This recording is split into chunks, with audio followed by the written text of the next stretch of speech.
சங்கீதம் 39. எதுத்தூன் இடத்தில் ஒப்புவித்த தாவீதின் சங்கீதம். என் நாவினால் பாவம் செய்யாதபடிக்கு நான் என் வழிகளை காத்து துன்மார்க்கன் எனக்கு முன்பாக இருக்கு மட்டும் என் வாயை கடிவாளத்தால் அடக்கி வைப்பேன் என்றேன். நான் மௌனமாகி ஊமையனாயிருந்தேன், நலமானதையும் பேசாமல் அமர்ந்திருந்தேன். ஆனாலும் என் துக்கம் அதிகரித்தது, என் இருதயம் எனக்குள்ளே அனல் கொண்டது. நான் தியானிக்கையில் அக்கினி மூண்டது.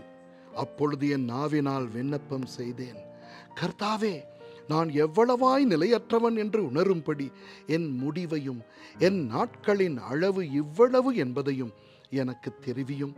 இதோ என் நாட்களை 4 விரற்கடையளவாக்கினீர். என் ஆயுசு உமது பார்வைக்கு இல்லாதது போலிருக்கிறது. எந்த மனுஷனும் மாயையே என்பது நிச்சயம். வேஷமாகவே மனுஷன் திரிகிறான், விருதாவாகவே சஞ்சலப்படுகிறான். ஆஸ்தியை சேர்க்கிறான், யார் அதை வாரிக்கொள்ளுவான் என்று அறியான். இப்போதும் ஆண்டவரே, நான் எதற்கு எதிர்பார்த்திருக்கிறேன்?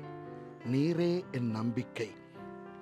என் மீறுதல்கள் எல்லாவற்றிலும் இருந்து என்னை விடுதலையாக்கும். மூடனுடைய நிந்தனைக்கு என்னை ஒப்புக்கொடாதேயும்.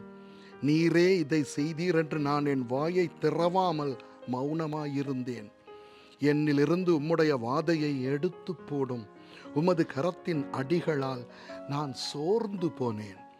அக்கிரமத்தின் நிமித்தம் நீர் மனுஷனை கடிந்து கொண்டு தண்டிக்கிற போது அவன் வடிவை பொட்டரிப்பை போல் அழிய பண்ணுகிறீர். நிச்சயமாக எந்த மனுஷனும் மாயையே.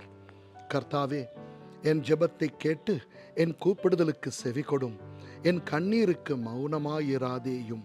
என் பிதாக்கள் எல்லாரையும் போல நானும் உமக்கு முன்பாக அந்நியனும் பரதேசியுமாயிருக்கிறேன். நான் இனி இராமற் போகும் முன்னே தேறுதல் அடையும்படி என்னிடத்தில் பொறுமையாயிரும். ஆமென்.